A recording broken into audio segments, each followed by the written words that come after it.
mobilisation. À vos interdictions, vos intimidations, nous on répond. Mobilisation. Et nous, on n'a pas peur. La peur, c'est bon pour les voleurs, les tueurs, les colonisateurs. Et nous, on n'a pas peur. La peur, c'est bon pour les voleurs, les tueurs, les colonisateurs. Et nous, on n'a pas peur. Les Palestiniens, On lâche rien. nous sommes tous des enfants de... Nous sommes tous des enfants de Gaza. Nous sommes tous des enfants de Gaza. Nous sommes tous des enfants de Gaza. Nous sommes tous des enfants de Gaza. Nous sommes tous des enfants de Gaza. Nous sommes tous des enfants de Gaza. Nous sommes tous des enfants de Gaza. Nous sommes tous des enfants de Gaza. Nous sommes tous des enfants de Gaza. Nous sommes tous des enfants de Gaza. Nous sommes tous des enfants de Gaza. Nous sommes tous des enfants de Gaza. N'est-ce pas? La guerre de religion, c'est du bidon. Ça s'appelle Mobilisation. la guerre de religion, c'est du bidon. Ça s'appelle colonisation. La guerre de religion, c'est du bidon. Ça s'appelle Colonisation. Chrétiens et musulmans, juifs et athées, tous solidaires contre les tortionnaires. chrétiens et musulmans. Juifs et athées, tous solidaires contre les tortionnaires.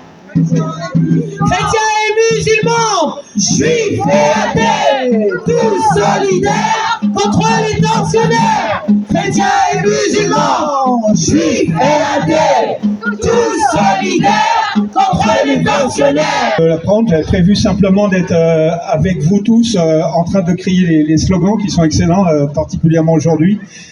Mais tout à l'heure, Olivia a parlé de la presse. Et oui, c'est surtout Olivia qui a parlé de la presse.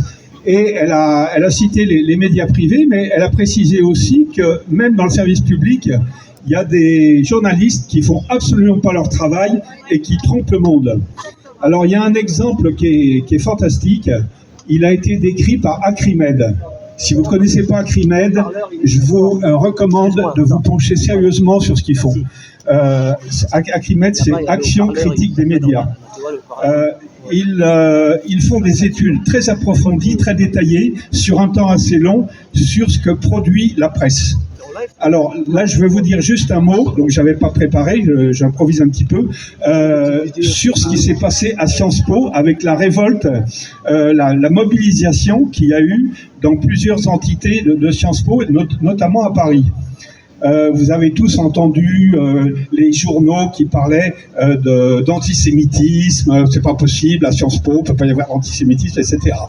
Et ça, c'est vraiment du bidon, c'est un mensonge. Il vous parle d'une chose et il cache tout le reste. Et en plus, la seule chose dont il parle, c'est elle est mensongère. Il s'agit absolument pas d'antisémitisme. Alors, ce qui s'est passé, je vous rappelle, à un moment, c'est un des événements, il y avait une réunion des étudiants qui se mobilisent comme nous tous pour la Palestine. Et une étudiante est arrivée, elle voulait filmer. Ils l'ont foutu dehors, voilà. Ils l'ont éjectée. Voilà. Alors, la presse nous a dit que c'était parce qu'elle était juive. Mais ce qu'ils vous ont pas dit, c'est qu'elle est juive, elle est sioniste, et elle défend Israël, la politique d'Israël, dont on voit les dégâts monstrueux aujourd'hui. Ce qu'ils ne vous ont pas dit à France Inter, il y a une manipulation, c'est que, et pas seulement à France Inter d'ailleurs, c'est que parmi les étudiants mobilisés, il y avait une quinzaine de personnes d'origine juive. Voilà. Et donc, comme toutes les personnes normales, qui est révoltée, dégoûtée, horrifiée par ce qui se passe à Gaza depuis plus de 14 mois. Voilà. Et alors l'étude, je reviens à l'étude d'Acrimed, je vous recommande vraiment de la lire. Ça prend 10 minutes, un quart d'heure, hein, c'est très approfondi. Il montre comment France Inter n'a pratiquement pas interrogé les personnes concernées, les étudiants en question, mais a rapporté, a interrogé les ministres, les gens importants, etc., qui parlaient à la place des autres, mais n'a pas interrogé les bonnes personnes. Donc c'était vraiment le mensonge le plus complet. Et il y a une autre chose qui a été dite, c'est que ces gens étaient à la remorque, donc les étudiants mobilisés étaient à la remorque des étudiants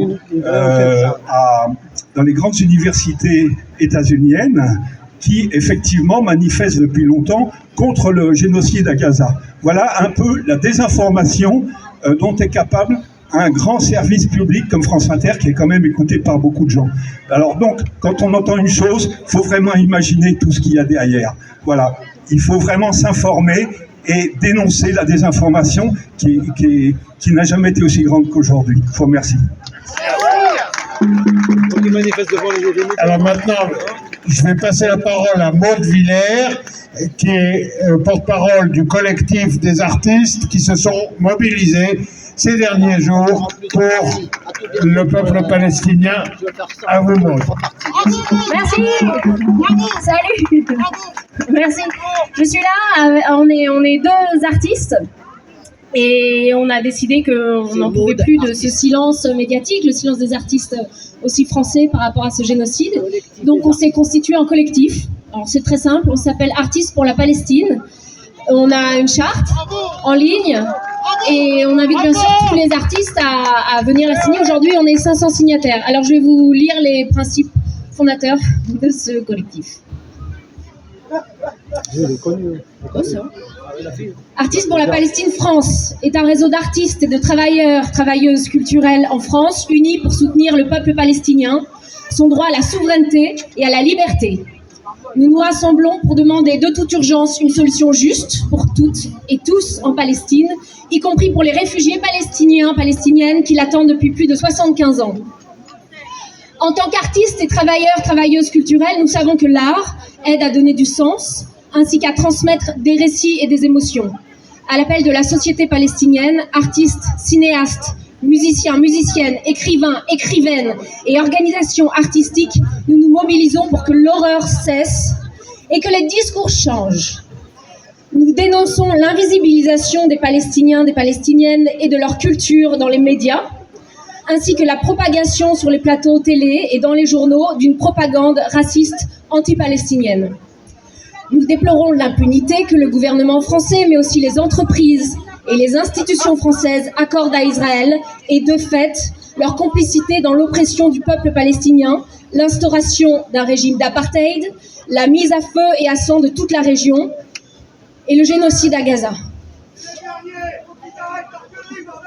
Nous voulons exprimer notre solidarité enracinée dans le droit international, mais aussi dans une opposition ferme à toutes les formes de violence, de racisme et de discrimination, y compris la négrophobie, l'islamophobie, l'antisémitisme, le validisme, le sexisme et l'homophobie. Nous alertons sur l'instrumentalisation qui est faite de ces luttes par des politiques, organismes et figures médiatisées pour mieux justifier le génocide à Gaza.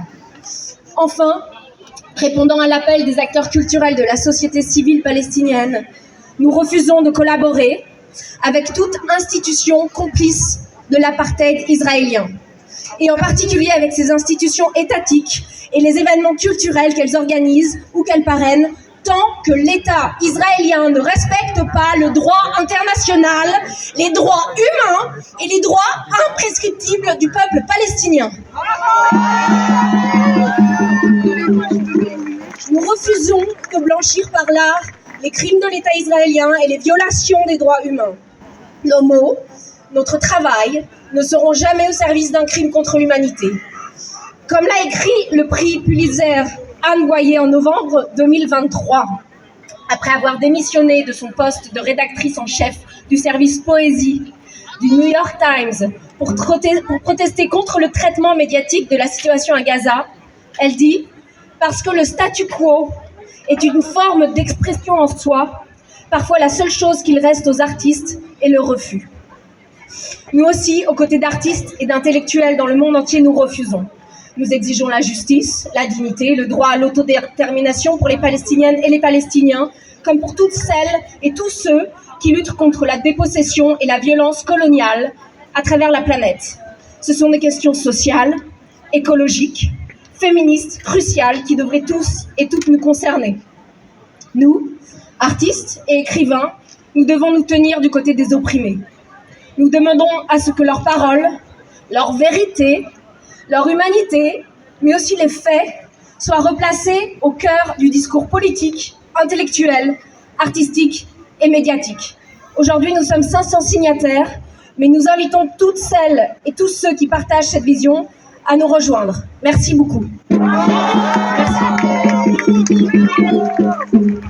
Merci. Résistance, résistance.